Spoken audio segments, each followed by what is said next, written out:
Singapore goth dudes are the hottest? Well, it's time to put that statement to the test. Meet Saito Nagasaki, goth, DJ, and the leader of the Singapore dark alternative movement. Born Mark Koh, Saito coined his moniker when he was living in Perth, Australia. Oh, the DJ thing actually started as more of a necessity than a bit of an interest, because what happened at the start when I started doing my parties, I couldn't hire a DJ. How Saito Nagasaki as a moniker came about was simply because I couldn't get any shows at the start. But the thing is that I took advantage of that and said that, you know, what is the coolest Asian I can possibly be? Japanese. If you tell people you're a Chinese guy, you're not going to get any shows. People are going to think that you're a second-class citizen. You get a lot of that social friction happening. But the thing is that once you're Japanese, you're cool. You're alternative, you're kinky, you're weird. Why did I go with the name? Yeah. Okay, it's an amalgam. Nagasaki is the place that got blown up. Saito is a character from Ronin Kenshin. It's the Shinchan Gumi, the guy that holds his blade that way. Yeah. I was a huge fan of anime back in the day. And the thing is that it came to me, I basically had to work out a name in two minutes. What's your name? Saito Nagasaki, that's right. And after that, it stuck. It serves as a buffer between my alternative lifestyle and my civilian lifestyle. But what better way to get to know Saito than to find out how he lives as a civilian? I visited him at his home to talk about his music and his fashion. Hello, welcome to my home. Yep. This is basically the workbench where I work out, although it's hidden under some sheets. Oh, yeah. And our very lucky cat over there. What's the cat's name? Lucky. Oi. This is basically the little rear apartment that I occupy. So this is your domain, so to speak, yeah? Yes, that's right. Basically, this is where most of the magic happens. Collection of the concerts which I've been involved in. This is Flow. This was a commercial event that we did together in conjunction with a couple other promoters. I worked the day job bringing Dragon Force over with Clairvoyant Records. Machines Against Hunger. We did this as a charity event over in Tanjong Pagar. Okay. And we actually raised awareness for Actions Against Hunger, as SDM. It was really odd because people found it very strange for us to do a goth event which had a bit of a social angle. But that's what really we're about at the end of the day. I was actually part of an Australian industrial band called Divine Nine. Where are you in the picture? You're wondering, I was up there.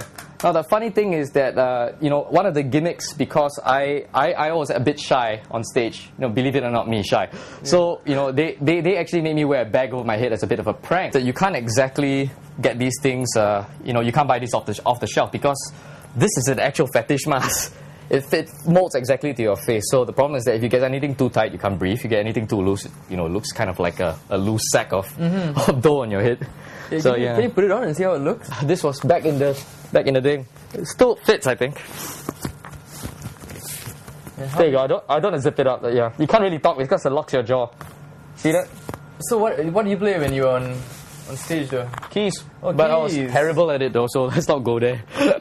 Okay, this is a bit of an arm accessory that goes on top of the hand like that. I mean, I don't put it on right now, but it wraps around. Yep. And this is the top piece that goes around here. Okay. Actually, I like to work with a lot of leather. Speaking of leather, here's boots. Yeah. These are New Rocks. Hardcore. The whole buckle thing, the reason why I got the red ones is because they look a little bit better when you're performing. Rather than you have a flat black one, it just looks like any other boot.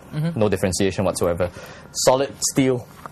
Where do you get these from? You can actually get this from Wizard of Oz. There's an outlet in Ubi. But most people who buy their gear in Singapore, like the local goth kids, they tend to buy the stuff online.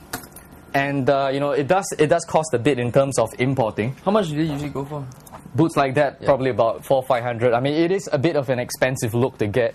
This is quite embarrassing. This is a bit of a Visual K outfit that I got.